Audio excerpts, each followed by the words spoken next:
জামাই গরিব হলে শ্বশুর বাড়ির লোক কেমন ব্যবহার করে দেখেন। থাক, এই যে নাও, আব্বা ফোন করছে। হ্যালো বাবা। কিরে মা, কালকে অনুষ্ঠানে তোরা আবি না?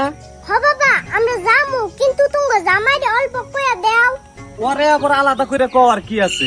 না বাবা, ও তুমি জামাই নে না কইলে খারাপ দেখা যায় না। আচ্ছা মা, ঠিক আছে দে। এই যে নাও, আব্বা কথা কইব। আসসালামু আলাইকুম, আব্বা না ভালো আছুন? হ হ, কালকে তোমরা আয়া বইরো। লাইকা দিছে, ব্যস্ত আছো বোন। রও, আমি ফোন করতেছি।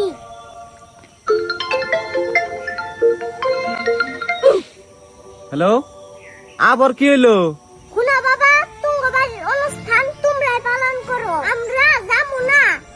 এমন করে কইতাছো কে? আব্বা কি জানি ব্যস্ত আছে। দেখছত মা, মানুষ গরিব হইলেও ও বুঝছে আমি ব্যস্ত আছি। তুই অল্প বেশি বুঝস। বিয়া হইয়া গেছে তো বড় হইয়া গেছ, নিজেরে মেলা বড় মনে করস। শুনা বাবা, বিয়ার পরে বড় হইছি নাকি জানি নে, কিন্তু আমার জামাইয়ের মান সম্মান আমি ঠিকই বুঝি। এই জায়গায় আমার জামাইয়ের সম্মান নাই, ওই জায়গায় আমি খাওয়া গিলবার যাম না।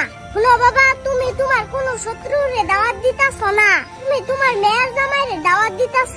তুমি বাইতে আইয়া দাওয়াত তো দেওই নাই, তারপরে আবার এত অপমান। আমার জামাই গরিব হইলেও সংসার আমি করতাছি, তোমরা না।